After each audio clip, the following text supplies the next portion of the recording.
Hey folks, welcome back to the second installment of Raider Record Room. I'm Josh Clark. Joining me today is special guest Sawyer. How you two doing? Good. We're good. Great. Happy So, to be here. what inspired you to become musicians? I think that my whole family is musicians. And so I remember growing up and I always fell asleep to my dad practicing. He's a drummer. And so I don't really remember being like, I'm going to be a musician. I just remember doing it. I was writing songs in second grade. So. And for me, my family was not at all musical. My dad is actually very tone deaf. But I just started playing guitar and didn't set out to be a musician, but just didn't stop playing guitar. Yeah. Then I met Kel, and that's, I think, when there was a little bit more intention and focus with music. Yeah. Okay. So, what would be your first introductions to music? My first introduction to music? I had a CD player, and I just remember being so moved. I don't even know what I was listening to. But who were your So first lame. favorite artists? You know what I mean? Who were Yeah. Honestly, I know what you're gonna embarrassing, but I listened to a lot of Dave Matthews Band. And I don't know. She it was got a me Dave into it. girl. And then John Mayer and Yeah. I don't know, the normal stuff. Yeah. I was really into Death Cab for Cutie, and I listened to a lot of Death Cab and Coldplay. And yeah, those were the two, because I think middle school is when your taste in music, for the most part, sort of starts to become formative a little bit. So, I just think I was drawn to kind of pop accessible music that still had singer-songwriter lyrics and some darkness. Fantastic, yeah. Okay, so what are some of the artists that inspire you? Oh shoot, I feel like I just said something. That's okay. Oh We wait, have the new ones. Yeah, that was me back in 8th grade. Recently, it's been a lot of Maggie Rogers and Haim. There's a band called Muna that we love. Muna. You guys. They just came out with the new album, and it's so good. Yeah, for any of you that haven't listened to Muna, I envy you because I wish that I could listen to them for the first time again. They're amazing. And so those are all the female artists that we're really into. We both loved Young the Giant a lot in college. Yeah. And so we listened to a lot of Young the Giant together. And Coldplay. I still love Coldplay. I don't care. I know that they do stuff with the Chainsmokers, but it's okay. But I think those were the bands that we bonded over. And honestly, John Mayer's playing was John Mayer and Johnny Buckland. Yeah, that's true. Were really formative, and her guitar playing is insane. She's amazing. Thank you. You're welcome. And I think a lot of that is inspired by John Mayer and Johnny Buckland. And yeah, those are people we love. Awesome, yeah. So, just to redirect, what are the pros and cons of being a duet? Mostly pros. Yeah. I Really? will say. It's not that we don't fight. Yeah. We fought today, but... We did? Well, I mean, in the bathroom about the makeup stuff. So. Yeah. But... Moments ago, actually. But, any good marriage, okay, there are going to be ups and downs in your band.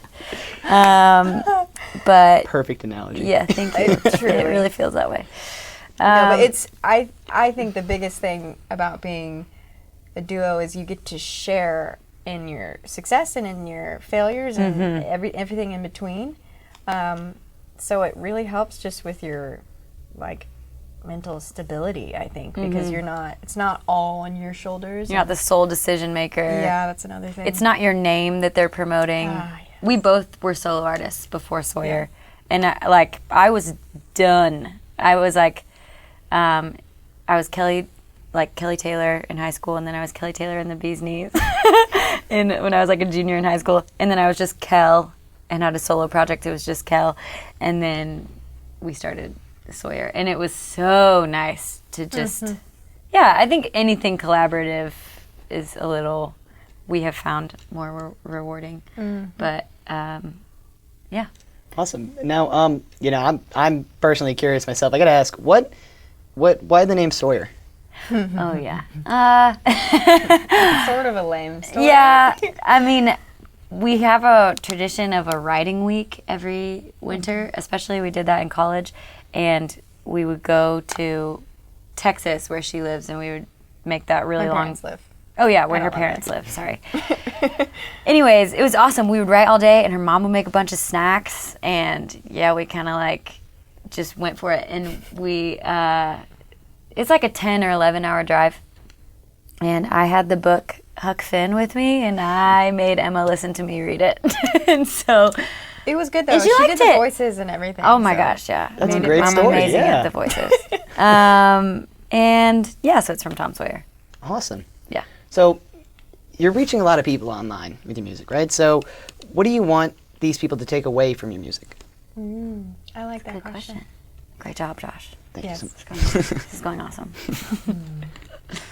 On a very general level, we hope that our music makes people feel more connected with themselves and other people, and Less alone. less alone, and that they're understood in a way. So that's very grand, all of that. But I think it just starts with us being real with who we are and what we're thinking about and feeling, and hoping that that authenticity connects with somebody else in a real way. Yeah.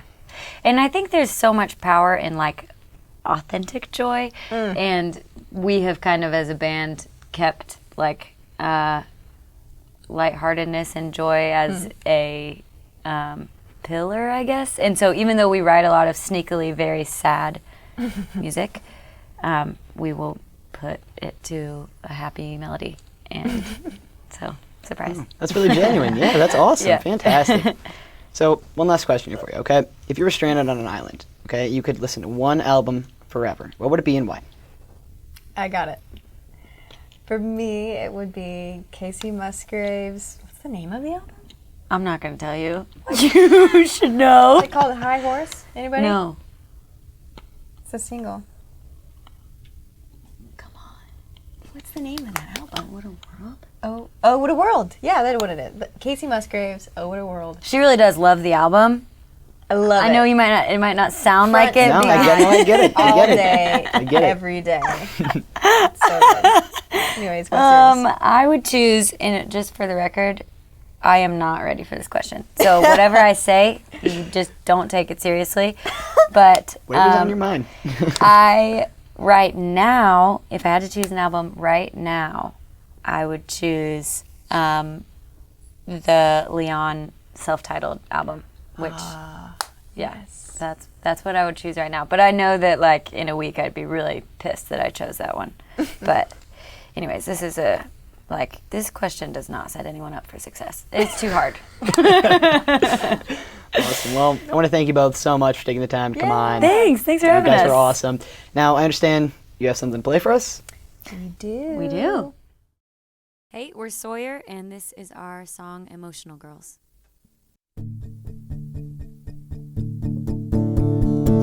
He thinks his mom is crazy and his girlfriend's insane. She always wants him to say things like calling her baby, tells her get some sleep when she's trying to keep a conversation that goes too deep.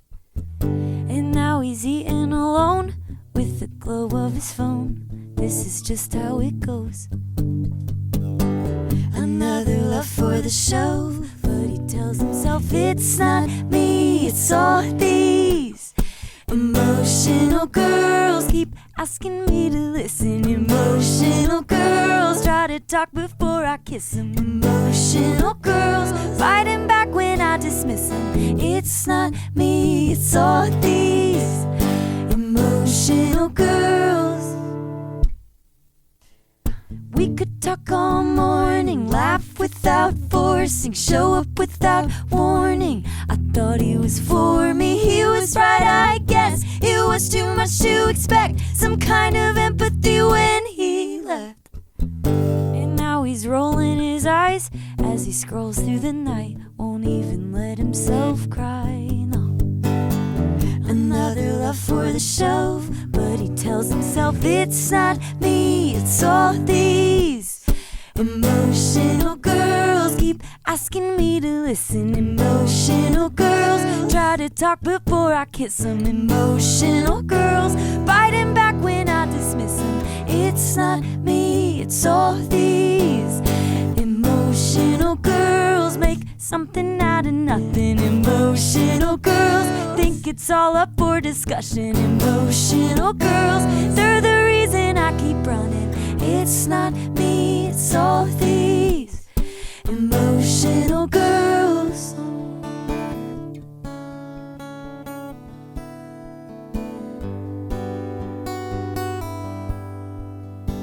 You were so serious. You were so serious, thought I was delirious. You were so serious, throwing your hands up and saying it's just emotional girls keep asking me to listen. Emotional girls try to talk before I kiss them. Emotional girls fighting back when I dismiss them. It's not me, it's all these emotional girls make something out of nothing. Emotional girls think it's all up for discussion. Emotional girls, they're the reason I keep running. It's not me, it's all these emotional girls.